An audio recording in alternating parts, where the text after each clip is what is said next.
Mesdames et messieurs, merci beaucoup d'être là. Je suis heureux d'accueillir, avec mon collègue le ministre de la Défense, d'accueillir aujourd'hui à Paris le ministre des Affaires étrangères de Russie, Sergueï Lavrov, et le ministre de la Défense, Anatoly Serdyukov. C'est la 11e session du Conseil de coopération franco-russe sur les questions de sécurité. Ce Conseil est une enceinte de dialogue tout à fait spécifique et même unique qui montre la relation spécifique, importante, qui relie la Russie et la France.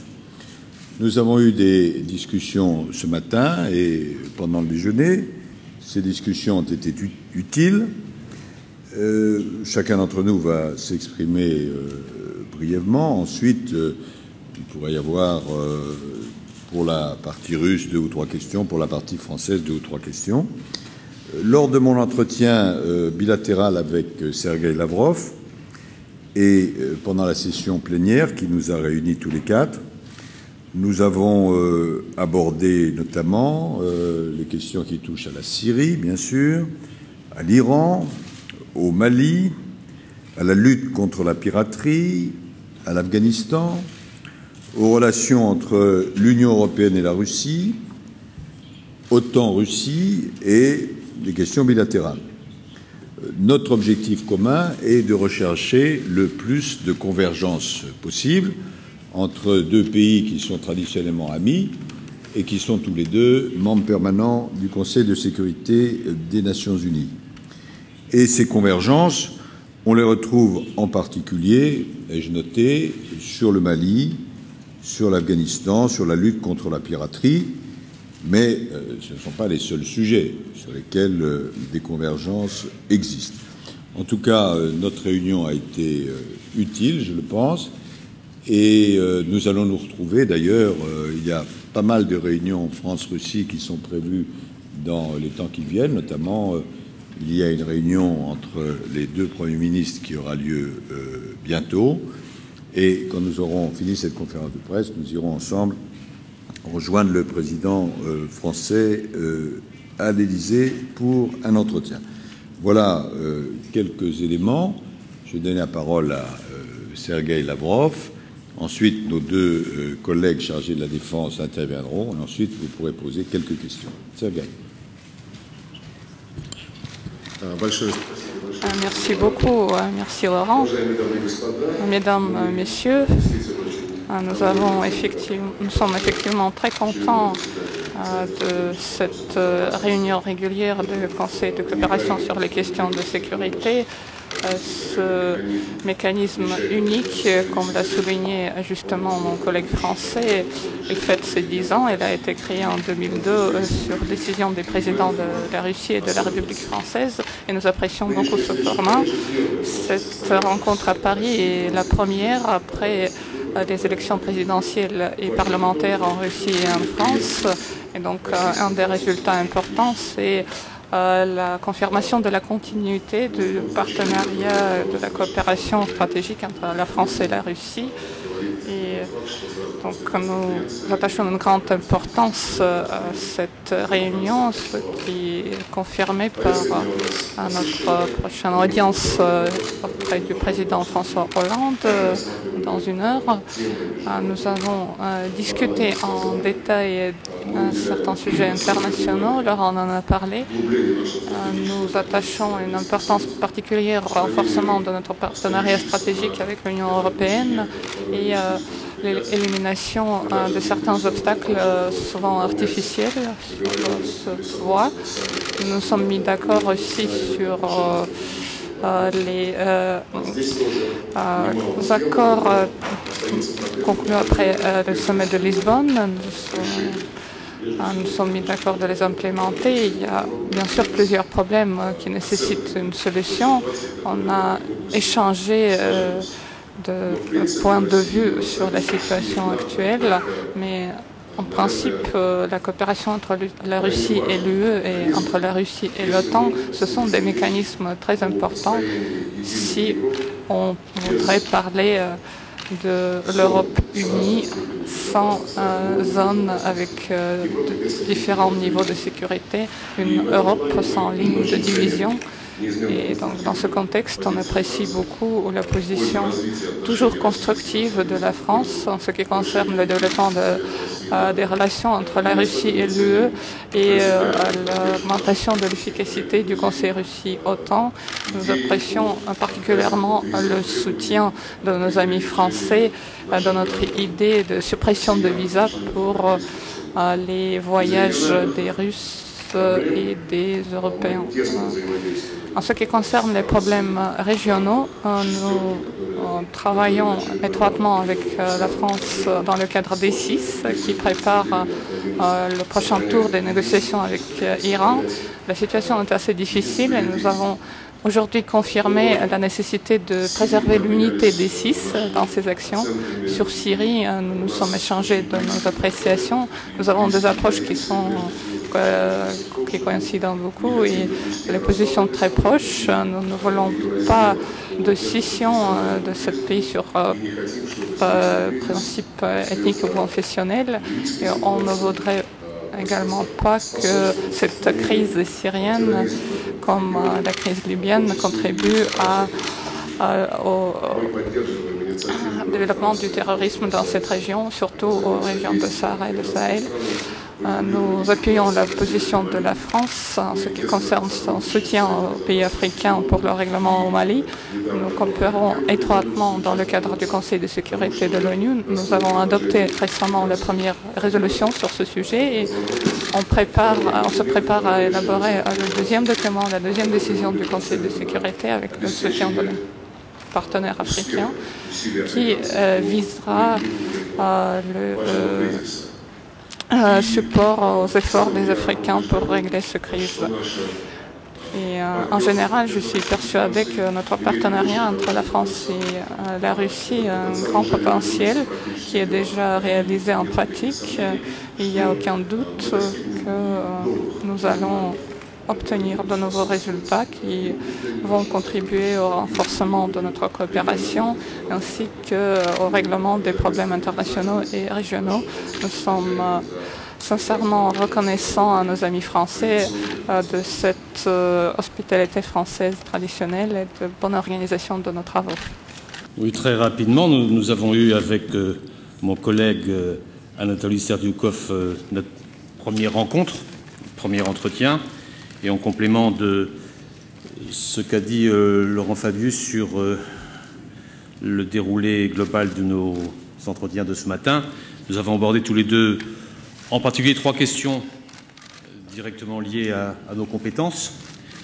D'abord l'Afghanistan, où j'ai évoqué avec Anatoly la manière dont la France effectuait son retrait et la manière dont nous apprécions l'avenir, nous appréhendions l'avenir. Et j'ai eu l'occasion aussi de le remercier de l'aide de la Russie pour le soutien logistique de notre retrait, en particulier par la voie nord. Nous avons deuxièmement fait le point sur notre coopération en matière d'armement et nous avons pu constater que le projet de vente de 2 bâtiments de projection et de commandement de type Mistral se déroulait convenablement. Et nous en avons pris acte avec satisfaction. Et nous avons par ailleurs évoqué d'autres pistes de coopération possibles. Enfin, nous avons évoqué ensemble une question maritime, qui est la lutte contre la piraterie, sujet important sur la partie de la Corne de l'Afrique et de l'océan Indien, où nous avons déjà une collaboration très, très utile dans le cadre de l'Union européenne en grande partie, puisque nous participons à 3 initiatives européennes sur le secteur, et en particulier celle qui est la plus connue, qui est l'initiative Atalante, qui est une initiative de prévention et d'interpellation des marines européennes d'une part et d'autres marines, dont la marine russe d'autre part, pour assurer la sécurité des lignes maritimes et dans cette partie du monde. Et nous avons convenu ensemble de continuer à travailler dans cette direction, puisque ça donne des résultats très, très concrets, que nous avons un abaissement de la piraterie depuis 3 ans maintenant dans cette partie du monde. Donc il faut poursuivre en ce sens. Nous avons eu des relations extrêmement franches et permettant d'envisager des suites utiles, y compris en évoquant avec toute franchise les relations entre l'OTAN et la Russie. J'ai eu l'occasion de rappeler que s'il y avait eu une impulsion positive au moment du sommet de Lisbonne de l'OTAN, permettant au corps comité OTAN-Russie de prendre une certaine dynamique, on n'avait pas retrouvé cet esprit à Chicago, mais que la France, par la voix du président de la République, avait insisté fortement pour que la mise en œuvre de la défense antimissile ne se fasse pas contre la Russie. C'était une des conditions de la validation par la France du protocole qui a mis fin à ce sommet. Voilà quelques observations que je voulais faire, mon cher Anthony. À toi.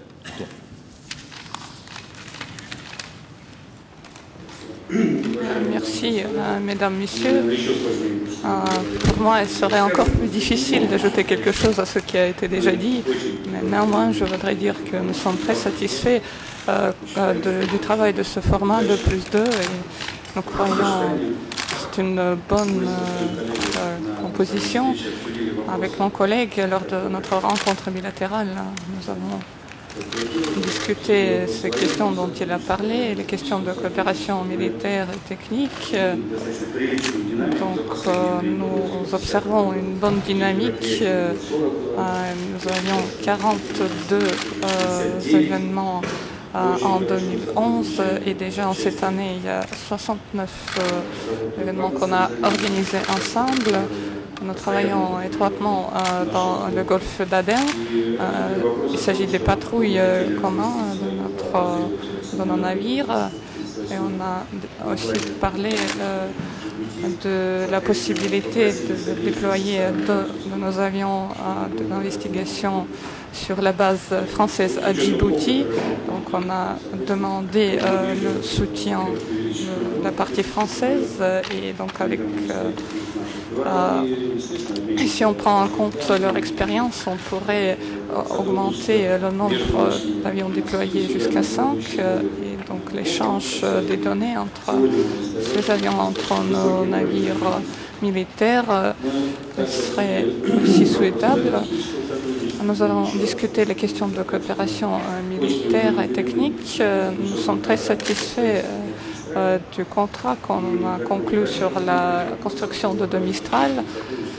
Nous sommes prêts à poursuivre ce dialogue dans le domaine militaire et technique. Ça concerne l'équipement, la formation du personnel technique, la formation des officiers. Donc en général, on a eu de très bonnes discussions et j'ai remercié mon collègue, monsieur le ministre, de la participation du groupe de pilotes au fait de la centenaire des forces aériennes de Russie. Donc nous vous sommes très reconnaissants de cet accueil chaleureux. Merci beaucoup. Merci. Écoutez, je pense qu'il y a place à la fois pour la partie russe et pour la partie française. 2 ou 3 questions chacune. Donc, et la gentillesse de vous présenter, de dire quel organe de presse vous êtes, ensuite vous posez vos questions. Monsieur ? Georges Malbruno du Figaro. J'ai une question à poser à Monsieur Lavrov à propos de la Syrie. Est-ce qu'il peut y avoir une transition politique en Syrie avec Bachar el-Assad ou avec des proches de Bachar el-Assad? En clair, est-ce que l'accord de Genève peut être amendé? Deuxième petite question, vous-même ou votre collaborateur, Mikhail Bogdanov, répétez souvent que c'est aux Syriens de décider de l'avenir de leur pays et de Bachar el-Assad.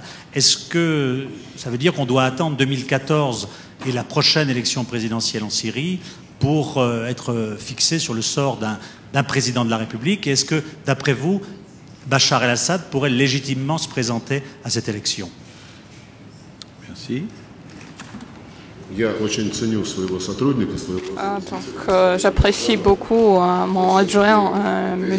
Bogdanov, mais en fait, cette thèse que ce sont les Syriens qui doivent décider de leur destin, ce n'est pas sa solution, son invention, c'est la position du Conseil de sécurité où on a fixé l'appel aux partis syriens, le gouvernement et l'opposition, de cesser le feu, de s'asseoir à la table des négociations et à se mettre d'accord sur les paramètres, le contenu et les dates de cette période de transition. À Genève, nous avons recommandé par voie de consensus aux Syriens d'établir un organe de transition qui va organiser ces élections justes et libres. Voilà, c'est notre consensus. Et donc, imaginez que quelqu'un va renverser ce tyran et tout va s'organiser de lui-même. Ce n'est pas productif, ce sont juste des fantaisies. Et malheureusement, on en a parlé avec mes collègues, nous n'avons pas de personne avec qui on pourrait parler, qui peut parler de la part de l'opposition. Moi et mes adjoints rencontrent tous les représentants d'opposition. On le fait ainsi qu'on rencontre aussi les représentants du gouvernement syrien et on les pousse, ce représentant des oppositions, de désigner leur représentant dans le futur gouvernement syrien et de désigner une personne avec qui on pourrait parler. Voilà, c'est ma réponse. Et si nous avons comme priorité de cesser la violence, il n'y a pas d'autre voie que de suivre le communiqué de Genève. Et si quelqu'un pose comme priorité le renversement de ce dirigeant qu'il n'aime pas, malheureusement, à mon avis, ce bain de sang va poursuivre. Merci. Madame. Irina Galushko, chaîne Russia Today. Ma question est adressée à la partie française. Monsieur le ministre, plusieurs gens accusent la Russie qu'elle poursuit de fournir les armements à la Syrie sur les contrats qui existent depuis longtemps. Est-ce que vous pouvez dire si vous fournissez des armes aux rebelles syriens? Et encore une question, quelle est la menace pour vous si vous donnez des garanties juridiques à la Russie en ce qui concerne le système de défense antimissile? Donc ce n'est pas ma prévision, c'est elle qui a inventé cette question. Je ne crois pas avoir compris la seconde. Vous me posez la question, est-ce que la France donne des armes aux rebelles syriens? La réponse est non. Mais il y avait une autre question derrière, je n'ai pas très bien compris. Peut-être pouvez-vous la répéter ou la formuler autrement, parce que...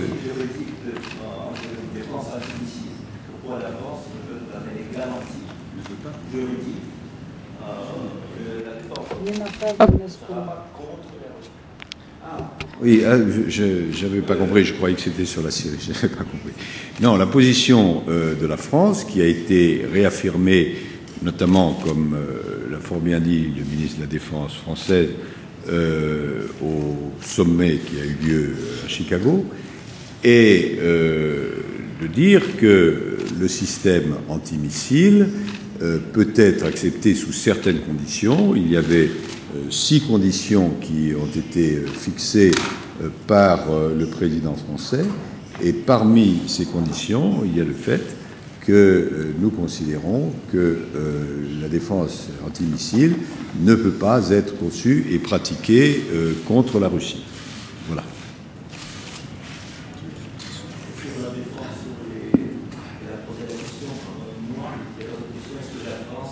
Pardonnez-moi, mademoiselle a posé la question, est-ce que la France aide avec les armements en Syrie, comme en Libye? Non, j'ai répondu non. J'ai répondu non. Alors, autre question, madame. Récemment, un rapport médiatique d'une télé occidentale a démontré des djihadistes combattants en Syrie armés par l'OTAN. Est-ce que vous pouvez nous confirmer ou infirmer la présence de soldats français ou de combattants djihadistes de nationalité française en Syrie? Et à M. Lavrov, une question aussi, s'il vous plaît. La France a accueilli ici, la semaine dernière, ou il y a quelques semaines en fait, des représentants de zones libérées en Syrie. Est-ce que vous reconnaissez la présence de zones libérées en Syrie? Alors, sur le premier point, avant que tu répondes, Sergueï, il n'y a pas d'armement de l'OTAN qui soit livré à une partie syrienne. Non. Bon. Quant à des soldats français qui se trouveraient sur le sol de la Syrie, la réponse est évidemment non. Je suis extrêmement clair là-dessus. Sergueï? S'agissant de la question que vous m'avez posée, pour libérer quoi que ce soit, il faut d'abord que ces territoires soient occupés préalablement. Moi, ce n'est pas la situation de la Syrie. Il y a une guerre civile là-bas, avec la participation des mercenaires qui militent pour les rebelles aussi. Et le flux de ces mercenaires se poursuit à travers les frontières avec les pays limitrophes. Et il existe des situations où certains parties du pays sont contrôlés par les troupes gouvernementales et d'autres parties sont contrôlées par les rebelles.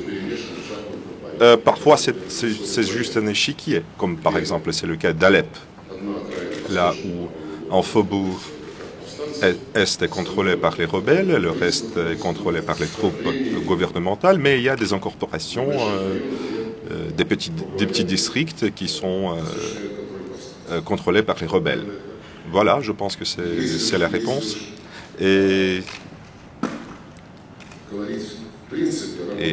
en principe, lorsqu'on travaille avec l'opposition, il faut parler avec l'ensemble de l'opposition. Mais pour l'instant, cette opposition ne peut pas se mettre autour d'une table de négociation, sans parler d'une délégation officielle pour commencer la négociation avec le gouvernement. Et sans cette négociation, rien ne sera possible.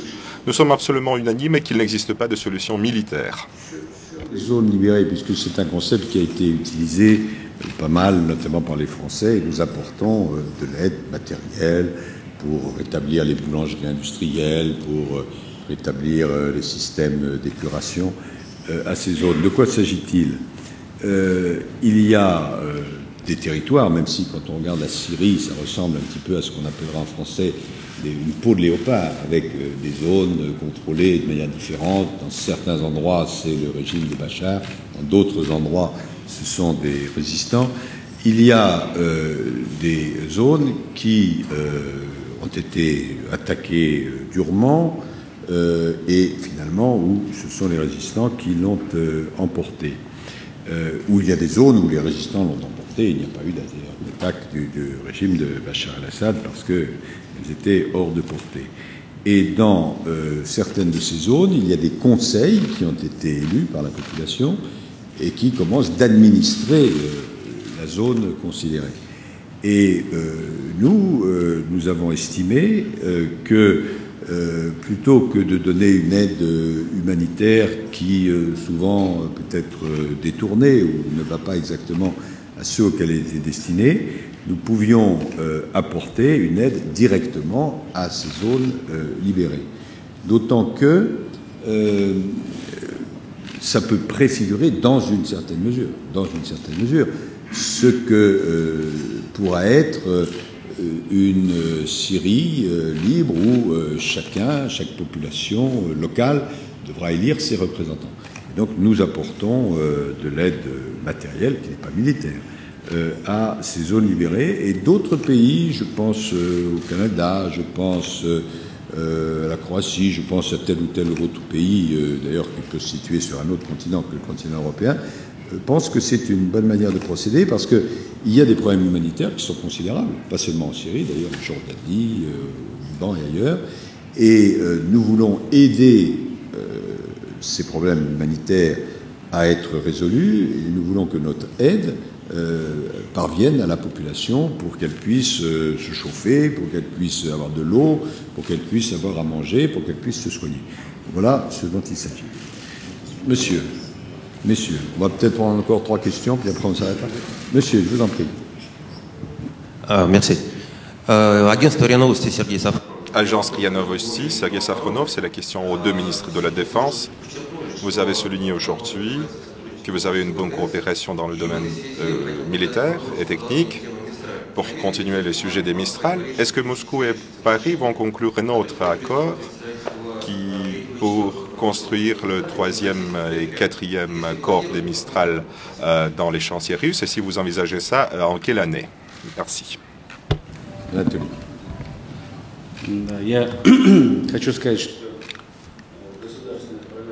Je voudrais dire que notre programme étatique armement pour l'année 2020, nous avons prévu l'argent pour la construction du 3e et 4e bâtiment.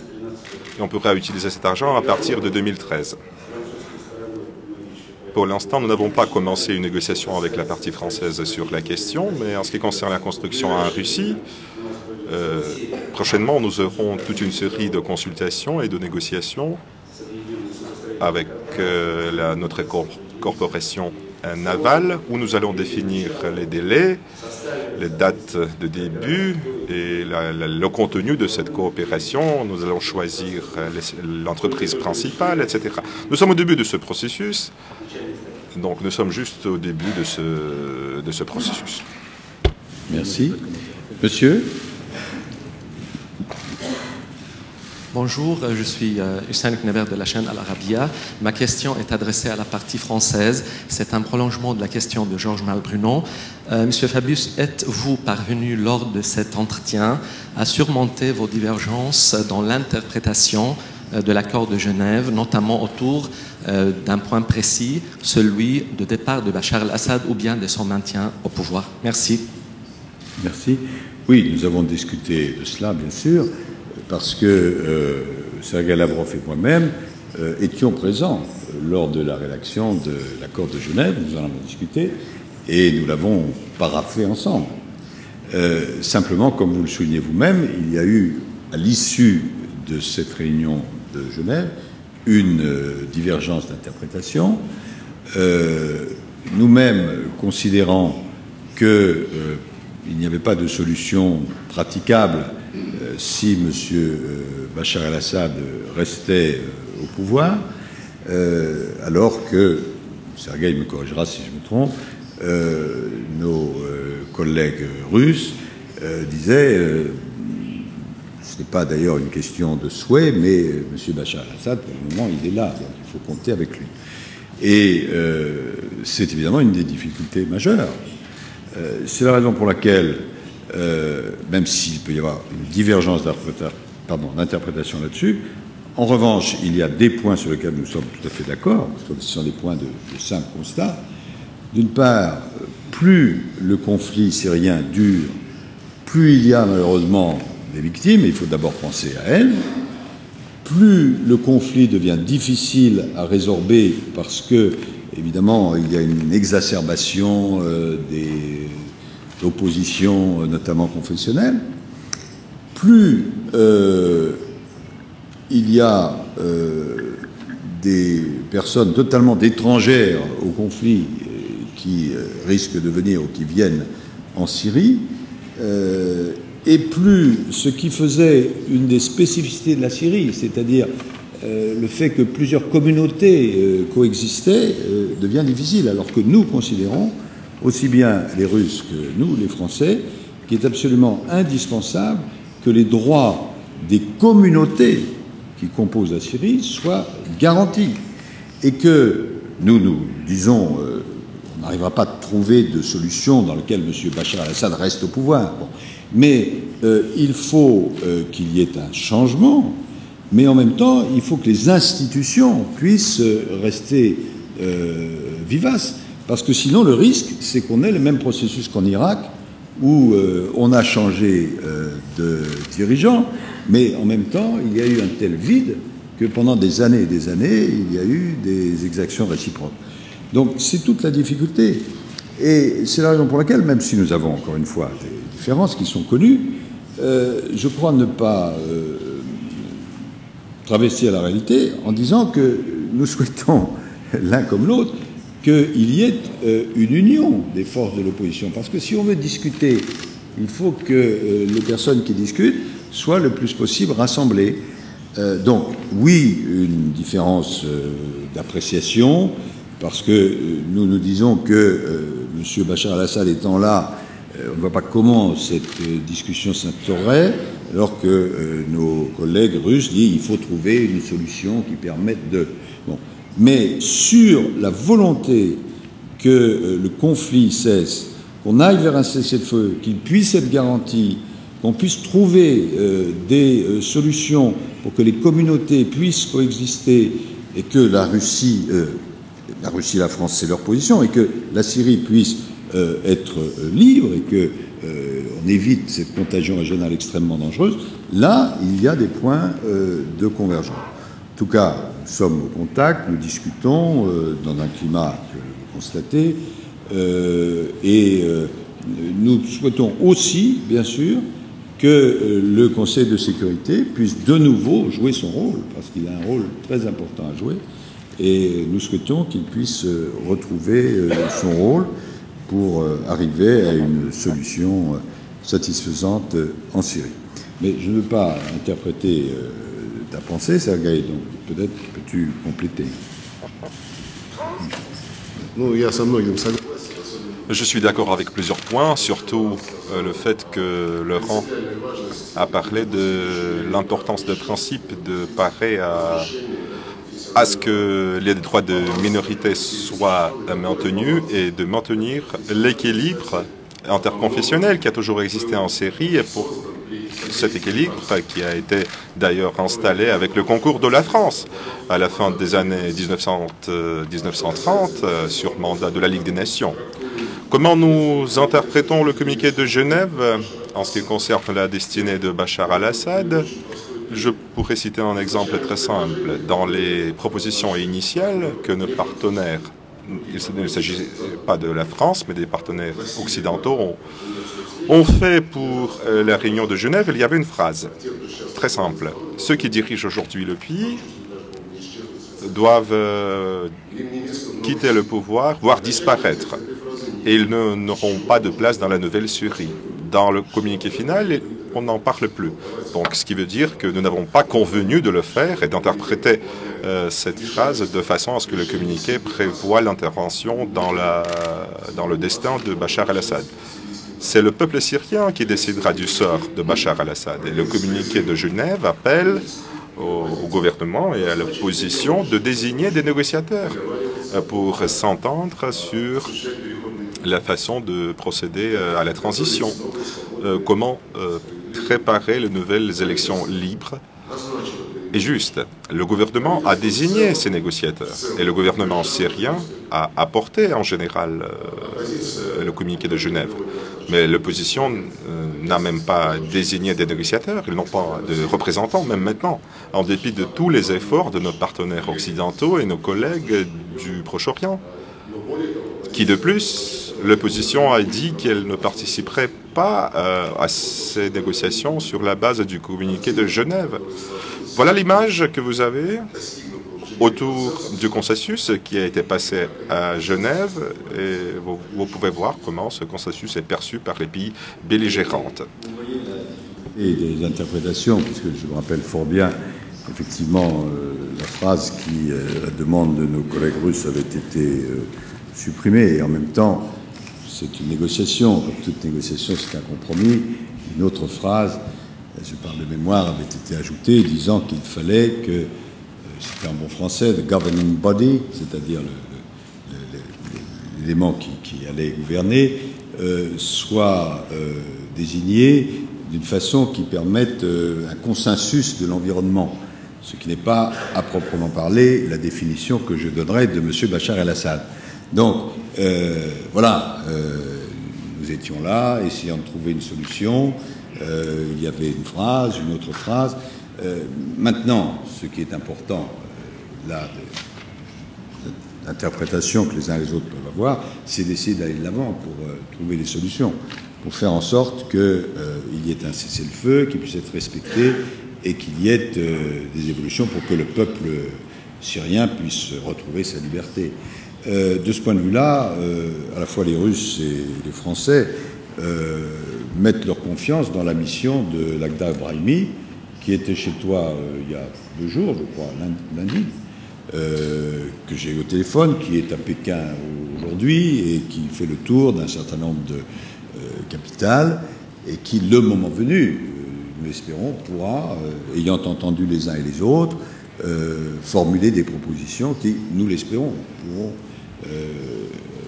permettre de sortir de la grave crise actuelle. Dernière question. Madame. Je voudrais rajouter juste 2 mots. Je suis absolument d'accord avec le fait que l'égard de l'appel des participants de la réunion de Genève à mettre en place un organe de gestion transitoire, il n'y a pas de divergence là-dessus. Donc nous étions tous en bon esprit, que nous avons pris cette décision. Et dans le même texte, on dit que ce texte doit être formé par voie de négociation entre les représentants du gouvernement et ceux de l'opposition.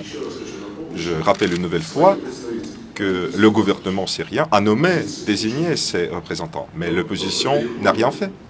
Mais le fait que l'organe de transition est notre enfant commun, nous appelons plutôt les Syriens à mettre à place cet organe, ceci c'est un fait, et ceci est prévu directement par le communiqué de Genève. Monsieur le ministre, Hamdat Akedine Al-Hayat, Monsieur Lavrov, vous avez dit qu'il y avait des mercenaires qui se battent en Syrie. Est-ce que ça ne vous gêne pas que les MiG russes bombardent les rues de Damas? Et jusqu'à quand vous allez être attaché au maintien du président syrien, puisque vous aviez dit à vos partenaires que vous n'êtes pas forcément attaché à la personne de Bachar el-Assad? Quelles sont vos conditions, en fait, pour que ce départ se fasse? Monsieur Fabius, si vous le permettez, est-ce qu'il y a une possibilité d'avoir un Genève 2 avec une solution que la France pourrait peut-être trouver avec vos partenaires russes? Écoutez, sur le second point, la France est à disposition pour toute solution utile. Ce qui se passe en Syrie est un drame abominable. Vous avez maintenant près de 35 000 morts, vous avez des centaines de milliers de personnes déplacées, vous avez des réfugiés également par centaines de milliers, vous avez non pas un risque, mais une réalité d'un conflit qui devient de plus en plus régional et même international. Donc tout contribue à ce qu'il faille trouver absolument une solution à ce conflit. Et à chaque fois que la France pourra aider à trouver une solution, évidemment, nous serons aux côtés de cette solution. Donc, nous discutons avec les uns, avec les autres. Nous mettons beaucoup de confiance dans M. Brahimi, qui a été désigné par les Nations Unies, et nous sommes bien sûr totalement disponibles, et pas seulement disponibles, mais à l'initiative, et nous continuerons d'avoir des contacts, bien sûr, avec la partie russe. En ce qui concerne la première question, pendant des décennies, cette région a accumulé beaucoup d'armes, y compris les avions de guerre de fabrication russe, américaine, française. Et en fonction de ce que les gens ont acheté, nous pouvons voir aujourd'hui que les outils de guerre, les véhicules de guerre de tous ces pays sont utilisés, y compris pour les bombardements.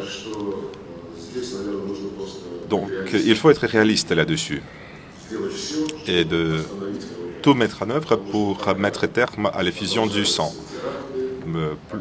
Plus longtemps les attentats terroristes continuent, tout comme les provocations militaires, le gouvernement devrait réagir. Non, elle ne le fait pas sur notre persuasion. Non, le gouvernement le fait parce qu'il s'agit d'un processus, d'une spirale de la violence. Et la réaction peut être disproportionnée, inadéquate. Nous l'avons vu dans plusieurs autres pays, dans plusieurs autres régions. Donc l'essentiel, c'est de mettre terme à la violence. Et si nous avons tous comme priorité de mettre terme à la violence, il faut que chacun d'entre nous dise à ces forces syriennes sur lesquelles il a l'influence, arrêtez les attaques simultanément. Et la Russie travaille avec toutes les forces de l'opposition, en plus de nos contacts avec le gouvernement. Et nous souhaitons que ceux qui travaillent avec l'opposition commencent à parler avec le gouvernement aussi, puisque le gouvernement représente une grande partie de la population syrienne. Et lorsque nous parlons de la nécessité de libérer la Syrie, alors là, il faut être très prudent en ce qui concerne la terminologie, et notamment en ce qui concerne le respect des droits des minorités. Laurent l'a dit. S'agissant du groupe d'action de Genève, je voudrais rappeler qu'au mois d'août, nous avons proposé d'adopter le communiqué de Genève par le Conseil de sécurité.